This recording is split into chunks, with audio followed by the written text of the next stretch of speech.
Good morning and Guten Chodesh. Today is Friday, the 30th day of Shvat, the first day of Rosh Chodesh Adar. Misha Nichnas Adar Mabim Besimcha. This year we have, it's the first Adar. We have two Adars this year. And as the Rebbe said, that the 2 months of Adar, which is the months of joy, has together 60 days of joy. And there is a concept in Judaism that something can be nullified in 60.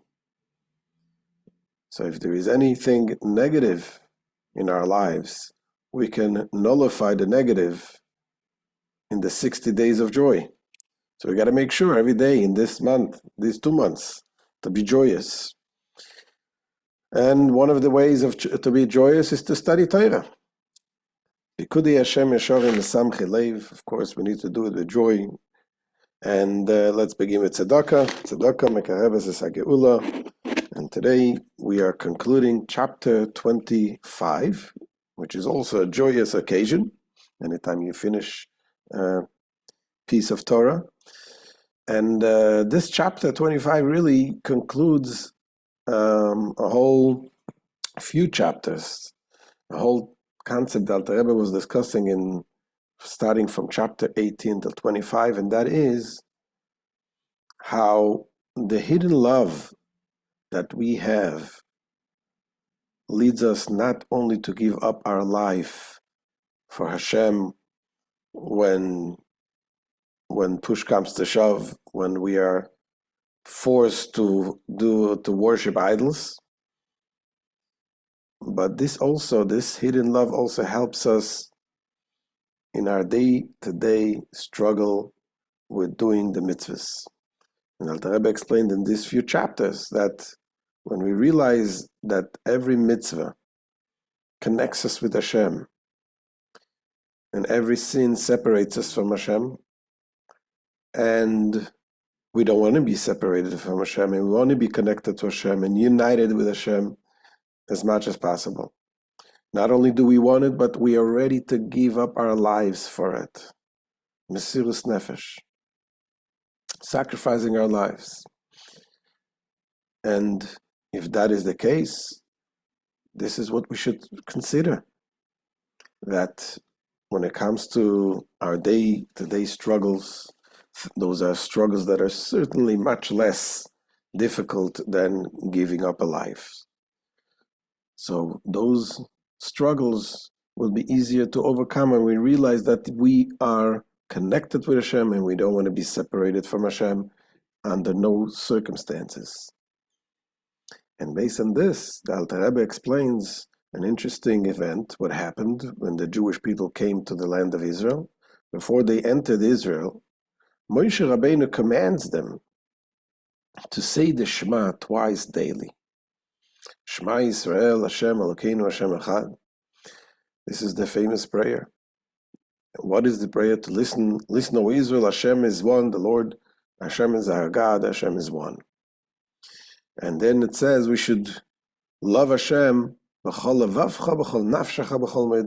love God with all your heart, with all your soul, with all your might. What does it mean with all your soul? Meaning that you're ready to give up your life.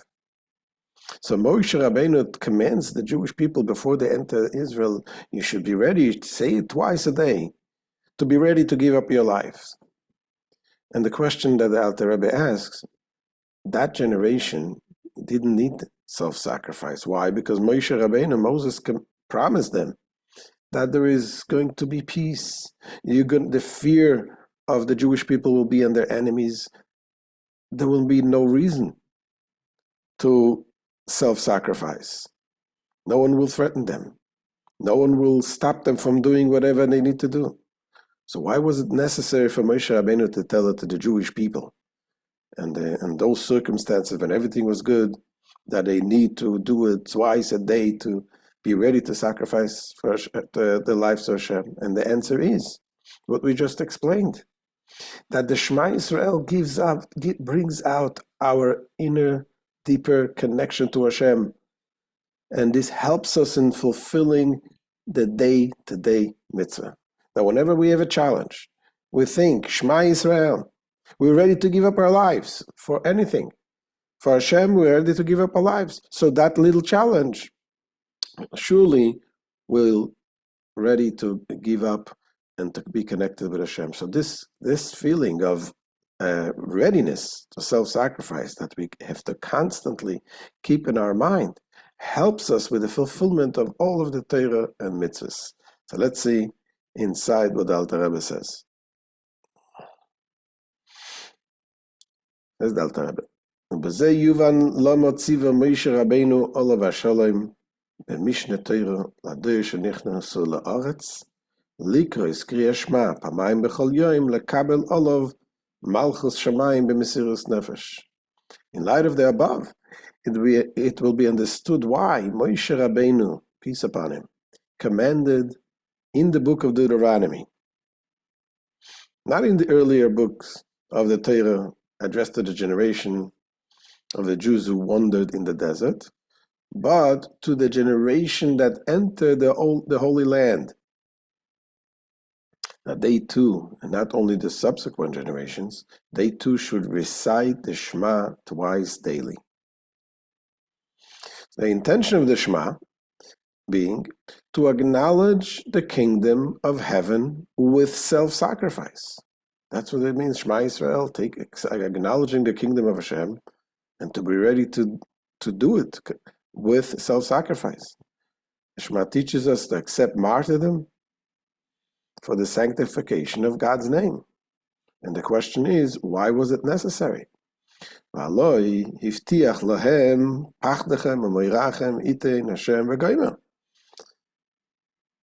one may ask, why was it necessary for our forefathers to prepare themselves for martyrdom? Had they not been promised that God will lay the fear and dread of you upon all the inhabitants of the land? They had no reason to fear that anyone would attempt to force them to deny the kingdom of heaven, necessitating self-sacrifice to resist such efforts. In this sense, they were all protected as the Jews who traveled the desert with Moses.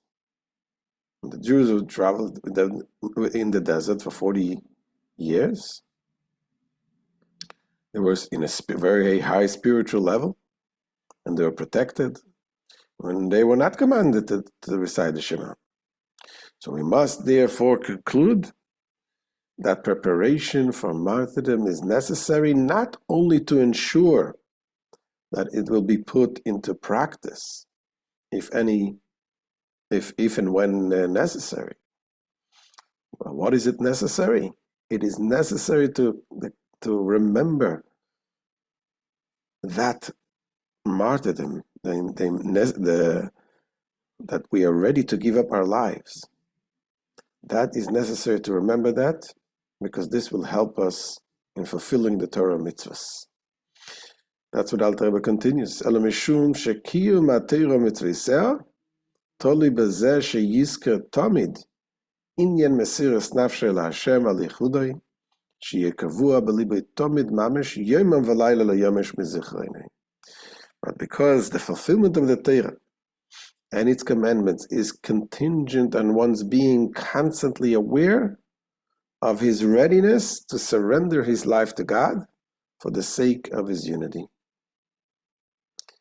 Meaning that a person remember that he would be willing to sacrifice his life for the sake of God's unity if the situation would warrant it, which is the message contained in the Shema. So he must therefore recite it twice daily, morning and evening, so that this awareness will be fixed permanently in his heart and will not depart from his memory night and day. In this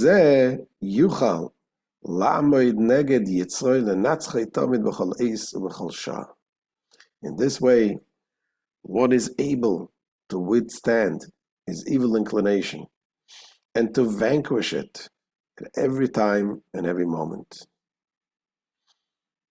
even after Moses is passing, whenever Jews are engaged in an intense struggle with the evil inclination, as it is written in the Torah, it says, God says to Moses, "Behold, you are about to sleep you are about to sleep with your fathers, and these people will rise up and stray." So even then, this this thing will have in our heart, in our mind, the concept of self-sacrifice will keep us to overcome our struggles and our temptations.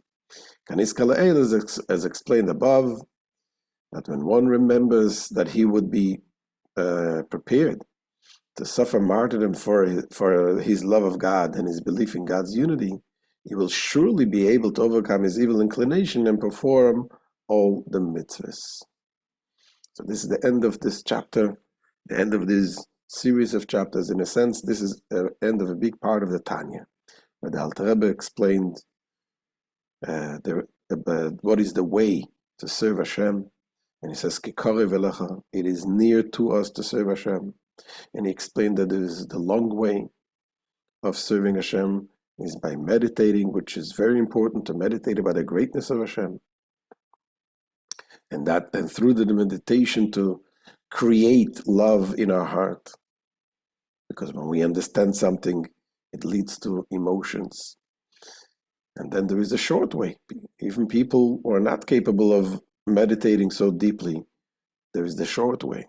And the short way is to remember that we don't have to really create anything. It's in there. The hidden love is in us. We just need to remove the concealment, the foolishness, the forgetfulness. We forget about this love. And to remember that the Shema Israel, so that is why we say Shema Israel twice a day in the morning. There's actually a mitzvah to say in the morning, and there is a time, end time in the morning until when we can say Shema, which keeps changing every day. Today it's about 9:27. And in the evening, at night, we also have to say the Shema, in the morning and at night.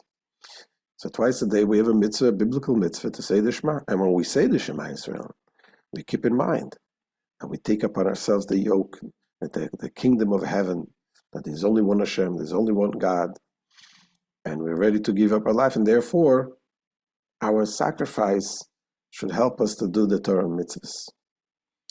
There's a cute story that I heard from Rabbi Benji Stock. He was arranging the Lag BaOmer parades in Crown Heights, and his nephew went to visit the Rebbetzin, the Rebbe's wife. He was one of the families that had the privilege to go visit them. And the nephew told the Rebbetzin what happened during the parade. After the parade, they had a street fair, and they had rides, and there was a Ferris wheel. So he said it was a little boy. He said it was on the Ferris wheel, and as in the middle of the going the Ferris, on the Ferris wheel, it got stuck, and the stopped working, and he was stuck on top, sitting there. He was so scared. And he said, Shema Israel. Said Shema Israel. That's what Jewish people are known to say. Shema Israel, Hashem Elokeinu Hashem Echad, when they feel their life is in danger. So he told it to the Rebbetzin. The Rebbetzin then told this to the Rebbe. And the Rebbe later said to Rabbi Yaakov Hecht, the organizer of the parade, says that for that alone, the whole parade was worth. For the little boy to say the Shema Israel and to mean it, which means that this concept of remembering that Hashem is here, there's nothing else, it's about Hashem, is something that keeps us. Not everybody has the opportunity, the chance to really feel it and to sense it. And thank God we don't have that opportunity. Baruch Hashem, we live in a time that we don't need to give up our lives. I'm not talking, of course, about the war in Israel that is going on over there. People do have that sense for sure in a very open and real way. And may Hashem help them. They should be safe and protect them. And but all of this leads us to understanding that even in times of peace, we have the need to bring out the deeper love, which will keep us connected with Hashem through the Torah and mitzvahs. Have a good Chodesh and a happy Chodesh and a good Shabbos.